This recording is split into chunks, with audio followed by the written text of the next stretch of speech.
Thanks for tuning in to my official YouTube channel, Reverend MeeLing, the ornery PSA. But I am Reverend MeeLing. I am also known as just myself, but nonetheless, Susan MeeLing, Reverend Susan MeeLing, Lady MeeLing, Lady Dori, Belle, Lady MeeLing America. God, yeah, it is what it is. Also, Sadistic Empress. I forgot about that particular FetLife account name change. There's a lot going on at that time. And so, hi. And so anybody who's surprised by certain things, why? So, we'll continue on with the book I wrote, the Failsafe, the Kennedy Curse fused with science fiction fantasy. Backwards. Ready? So,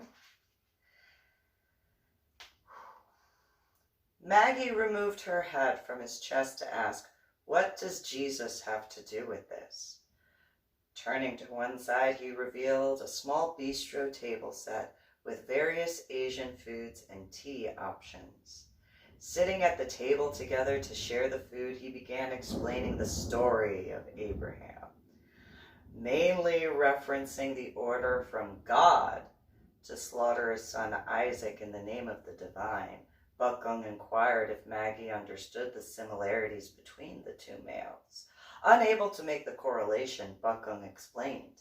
He informed Maggie the divine being knew mankind would blindly follow whatever they were told, and through various lessons, the divine attempted to teach humanity.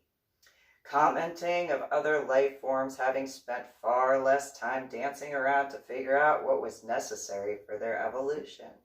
Once each species learned all necessary information before their introduction to the universe, then they were exposed to the entire truth. I remember the stories, Maggie interrupted. Buckung hushed her by telling her to eat and putting more food on her plate as he continued.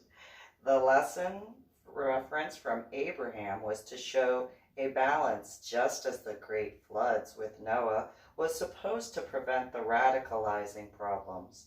Yahweh promised mankind there would not be another effort from divine hands to wipe out all of humanity ever again.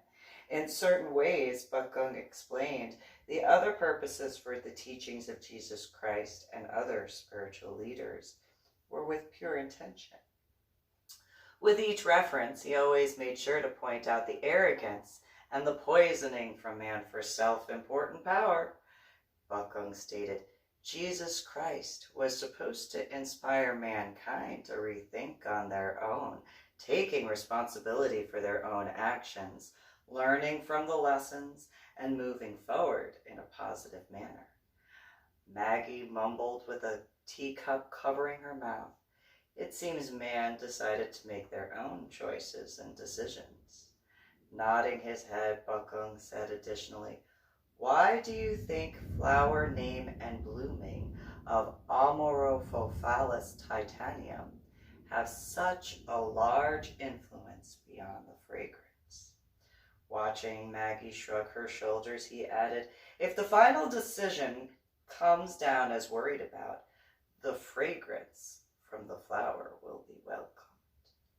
Tilting her head to one side, she asked, what does the flower and the timing of the blossoms have to do with the mission? Buckung smiled, saying, mankind has fulfilled every option throughout the Akashic records, while creating his own to add to the pages through music, writings, artwork, and other creative ventures. Pausing briefly before he added, they needed someone open enough with the strength and wisdom to know when to do what is necessary. It is almost time to finalize the last portions of the explanations, but you must go to your friends now. Buckung gestured Maggie to hurry off down the dark path with one hand. Running down a hallway towards the last location she remembered, both Christopher and Luke talking together. The shadows grew around her in all directions. Without any source of light to illuminate Maggie's surroundings, she walked carefully. Keeping her arms stretched outward to feel for anything, she unsuccessfully continued for what seemed to be an eternity. Smelling dirt and rotting compost, she was unable to sense anything more.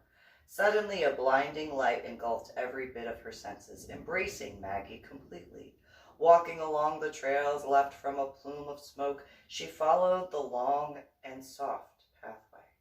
Gigantic beings surrounding the trails moved slowly or remained in place as Maggie walked along. Unable to differentiate one being from another, she enjoyed the serene views and the breezy wanderings. While she enjoyed the sights, Maggie noticed an oddity. With each step she took along the path, a poof of perfume smoke jolted in a small explosion, spritzing the scent.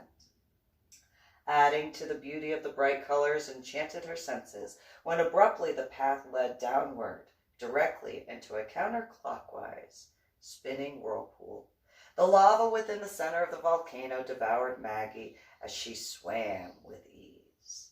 Able to hear the sizzling with the ability to sense the lingering scent of smoke, Maggie flipped through the volcanic lava with glee, going deeper within the fuming molten.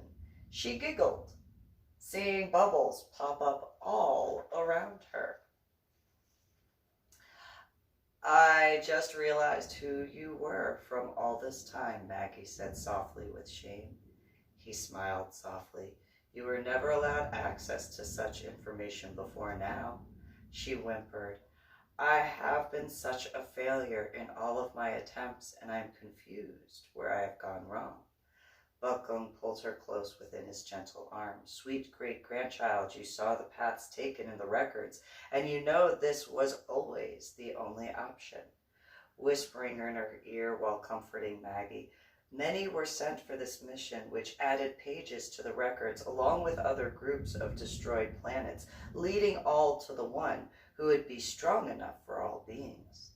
Continuing to hold her for a few minutes in silence before she could tell her Buckham she did not understand, to calmly say, a male can only experience so much before being broken in spirit, and yet a man's ego never leaves. Buckham continued, man only knows how to strive outward to be fascinated by the next situation grabbing his attention. While she nodded in understanding, he added, man is incapable of giving himself 100%, as once described in the life of the prophet, Jesus Christ. Buckham said additionally, Jesus Christ was once in a lifetime male who gave everything not only for the divine, but for humanity as a whole. Maggie removed her head from his chest to ask, why does Jesus Christ have anything to do with this? Not losing her attention or focus, she continued listening as the ancestors explained. The candle flames spread throughout the dripping oil, catching fire to all within the chamber walls. Ignoring the heat, she continued staring and absorbing the information being thrown in her direction.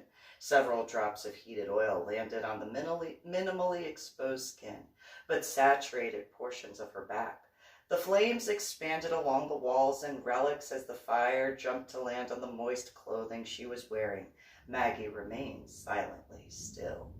Barely feeling the warmth of the flames lapping at her back, a few wing formations began to expand and became one with the fires, far from bothered by the flames burning along the antiques and the walls.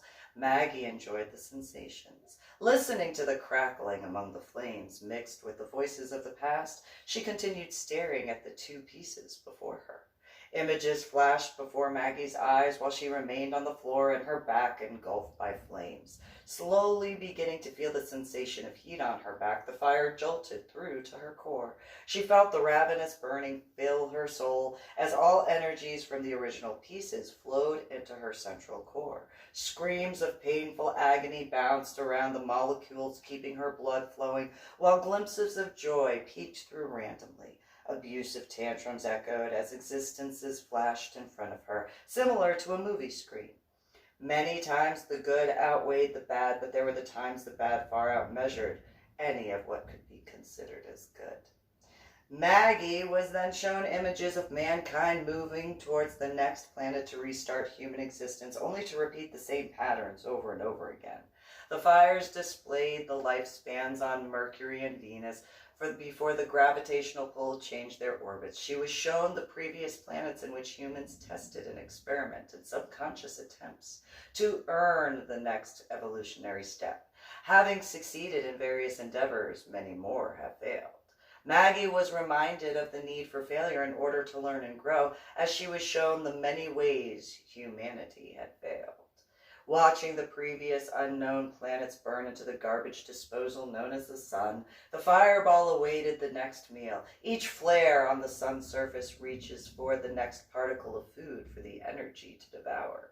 Maggie watched as humanity continued moving from planet to planet over the infinite amount of time allotted.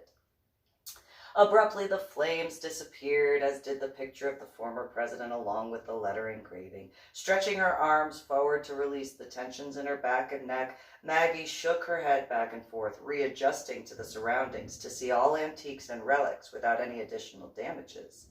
She continued scanning the area.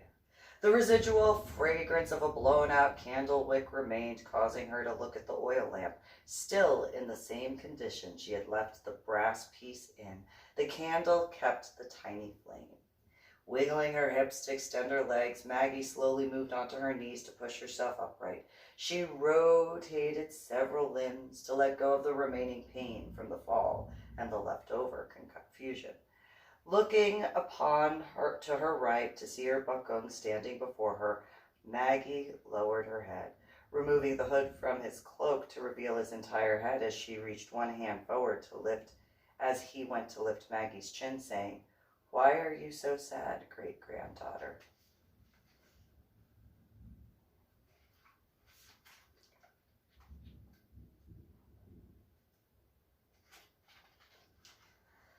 Mott repeated her early declaration. "This is a moment on energies of this galaxy and universe. Heed my words and my intentions." The three returned to the conversation to the inventions created throughout time, restarting by talking about W.B. Elwood inventing the magnetic reed switch. Christopher commented of the compact version of the magnetron created by John Randall and Harry Bolt, used for various navigation systems. Annoying Maggie without Luke's comprehension, she nagged and reminded Christopher of Enrico Fermi and the first nuclear chain reactor. Luke interjected Memex and Vannevar Bush desk memory story, creating the World Wide Web, along with the development of the first integrated circuit built by Jack Kilby and Robert Noyce. Maggie rolled her eyes, stating, "While techie computer stuff has not assisted the process in the manner most would have thought, the molecular beam impetary has had more significance in the discussion." Christopher used one hand to flip over randomly, facing the palm up and down, adding slowly, "If Luke had mentioned the design augmented computers URDOC by IBM and General Motors, he might have been a little closer to the mark." Shrugging her shoulders, she stated, "I would have been more impressed if he brought up the charged couple device by Willard Boyle and George E. Smith, or the first solar panel plant in France." Waving one hand, Maggie coldly said, "Even the first portable computer by Alan Kay or the first microprocessor would have been far more close to the mark than his comment."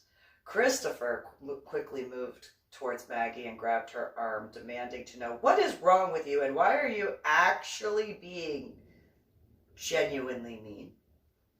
Rolling her eyes and sighing heavily, she replied, "I am exhausted and dreadfully disappointed over and over again." Mott repeated her earlier declaration a third time while the masses quaked in agonizing fear. This is a moment on energies of this galaxy and universe. Heed my words and my intentions. This is a moment on energies of this galaxy and universe. Heed my words and my intentions. Walking off into the darkened shadows of the room, Maggie contemplated among the relics. Looking to the ancestors for guidance and inspiration, she was torn internally. While life had been fairly decent in comparison to many other lives filled with strife, she had been appreciative of the blessings she was able to count on. Limited in the number, she was grateful nonetheless. Gently running her fingers along the carved edges of the artfully crafted antiques, she listened to the screaming stories. Making her way towards the shrine holding the oil burner, Maggie reached for the bottle to add more liquid. Removing the used votive remains to replace the containing metal, she realized the repetition. Seeing the need to constantly keep the oil tended to while keeping the flame away from harming anything else, Maggie saw the correlation needed. Somberly looking to the dancing single flame, she watched the messages piercing through. Observing the Torah appear alongside the Quran and next to the Bible, while several other religious stones and parchments appeared within the scrying flame. Maggie's eyes were drawn to specific messages within the text throughout the pages of information, seemingly as if she was reading through microfiche. Showing the first white wax seal with a horse impression from the group responsible for the beginning of the sorrows, creating the rise of the false religion beliefs. Maggie witnessed the second red equine stamp of wax produced by the war stemming from false religion generating famine among the masses, and showing the third black horse-shaped wax memorabilia, famine allowed to the widespread wrath of natural disasters, from random tornado formations on land to typhoons throughout the oceans without warning, bringing the fourth pail of wax sealing into view. Stunned, Maggie observed the next image of the sickle from the Grim Reaper in silence. A single image of the false prophet claiming to end all problems throughout the globe flickered within the fire. Knowing Gog and Magog meant the world politico who would lead mankind to its destruction, she watched the words glimmer above the false prophet's image. Startling her and causing panic, Maggie ran with ferocity to return through the darkness, getting as far away from the horrific Babylonian reference and back to the males she saw them calmly speaking in the corner.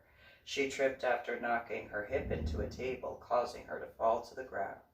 Maggie slowly raised her eyes before moving her head, looking to a picture of Abraham Lincoln, hidden behind a stone with the letter combination YVH.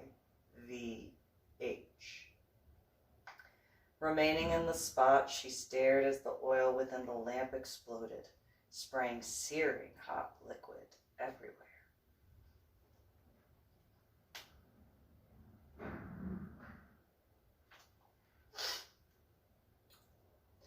Christopher turned his eyes to meet Luke while he said calmly, "Only the more pronounced spirits have been able to move freely throughout the globe, and when they came across the cemeteries and religious energies of disapproval with humanity, the famous knew whom to contact."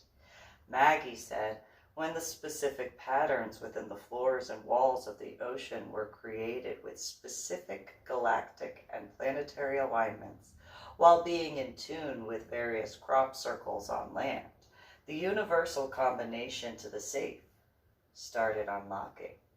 Before Luke could ask a question, Christopher added, "The spirits trapped within the lands of the mental asylums and unsolved murders were united within those within the cemeteries and spiritual practice." Maggie stated with a tiny grin while sending chills throughout Luke's body, Once the asylum souls were unlocked and released from the straps of the chairs or tables and let out from the padded rooms to freely roam the earth, there was no way to return everyone to what is known as Pandora's box.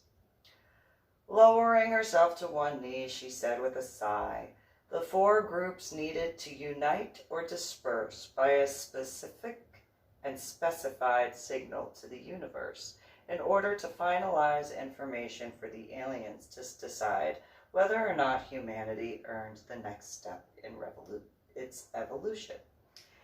Have you ever heard of a celebration known as Good Riddance Day? Maggie asked Luke, shaking his head before she said, people write what they want to get rid of on a single piece of paper to shred into miniature pieces only to sprinkle as a celebration of confetti for the new year. Christopher startled Luke, asking, what is the difference between burning the paper pieces and spreading the ashes versus shredding the paper into tiny pieces and spreading among the wind? Shaking his head, Maggie stated abruptly, one destroys the intention to allow the reminiscence to transform within the wind and nourish the upcoming, while the other is no different than sprinkling glitter onto your favorite business attire. When Luke shrugged his shoulders, Christopher clarified, instead of truly destroying the problem similar to the first ritual, the second only changes the appearance, thus multiplying the problems in just as many pieces of confetti, each time spiritually. Luke put his head into both hands in shock while Christopher stated, combining the rituals with the spiritual energies while taking consideration of the Gregorian calendar in combination with the current calendar by Julius Caesar split throughout the globe, created the necessary fuel to fan the flames for realities to merge together once again. Maggie shrugged her shoulders while walking away, whispering, the spirits and energies made their choices just as mankind made theirs with each choice, both easy and difficult. Mott repeated her earlier declaration. This is a moment on energies of this galaxy and universe. Heed my words and my intentions. The three returned to the conversation to the inventions created throughout time.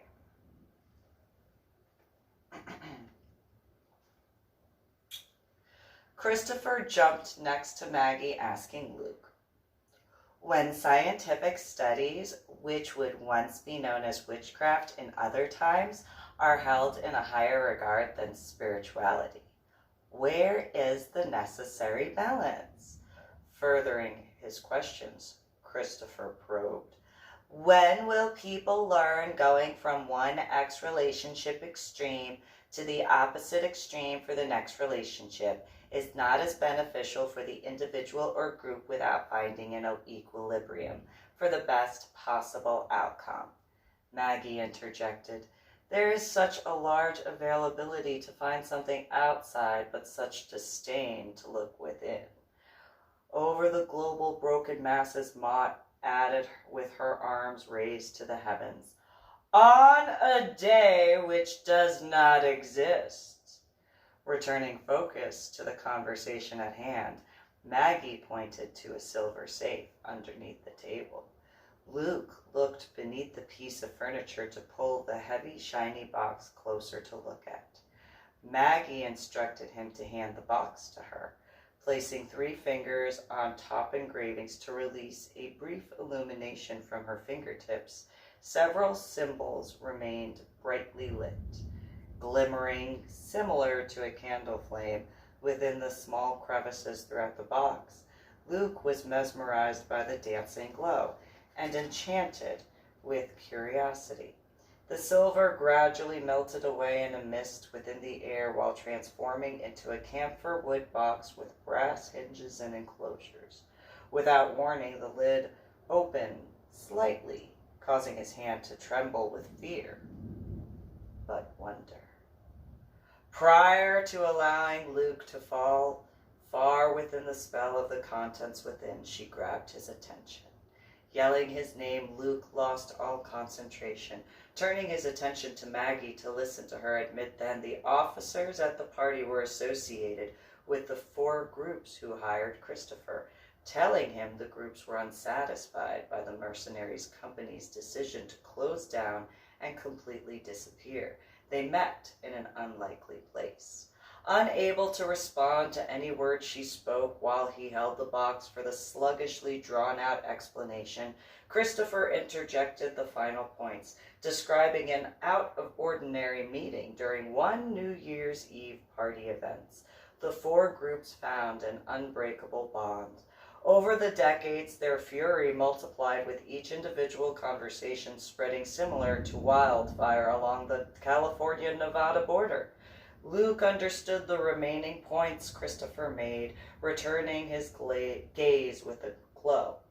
Luke watched the founders of Baalism and Ahmadiyya movements begin and move throughout time to see a new community established. Paying attention to the progress of throughout the Iranian Revolution, Luke watched as the Shiite and Sunni populations continued with their civil wars. Visiting the establishment of another caliphate, the view changed abruptly. Clouds encompassed the last image seen, confusing him. Maggie sternly told Luke to continue paying attention to the box as the information would continue explaining, revealing the image of a newly carved fountain from an aerial view. Luke saw the shape of a lotus blossom.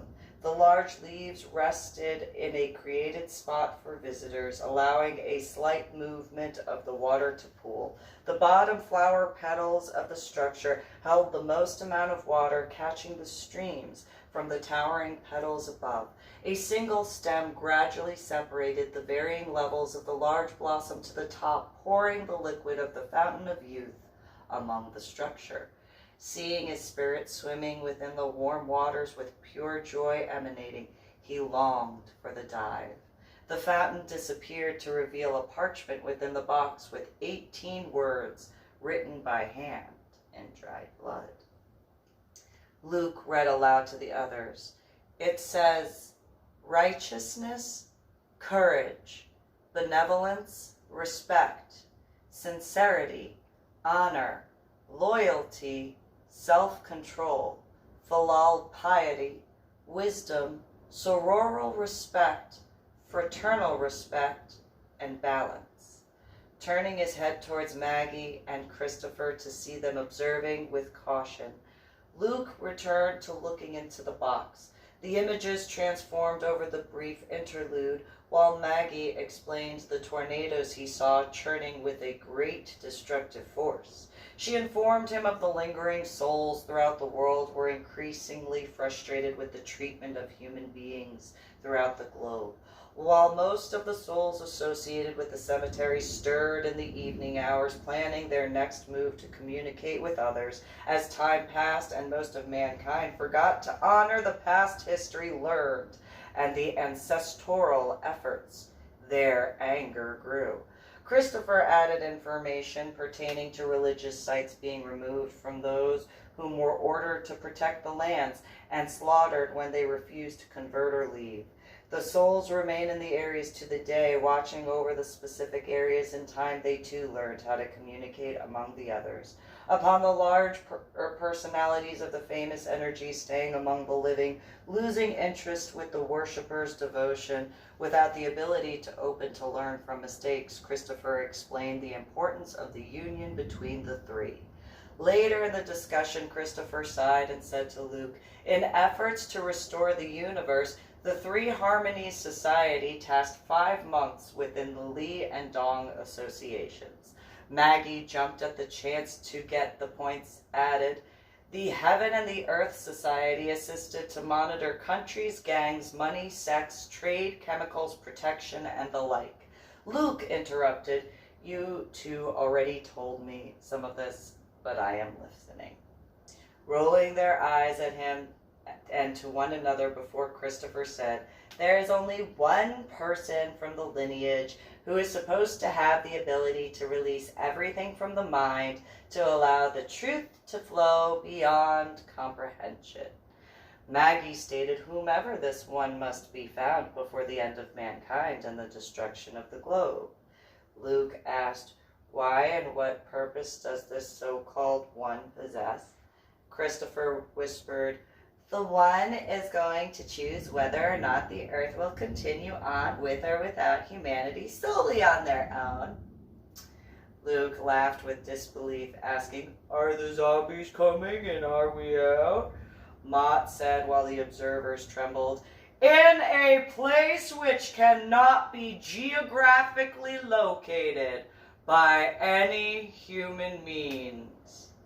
Christopher turned his eyes to meet Luke's while he said calmly, only the more pronounced spirits have been able to move freely throughout the globe, and when they came across the cemeteries and religious energies of disapproval with humanity, the famous knew whom to contact. Maggie said, when specific patterns within the floors and the walls of the ocean were created, with specific galactic and planetary alignments, while being in tune with various crop circles on land, the universal combination to the safe started unlocking.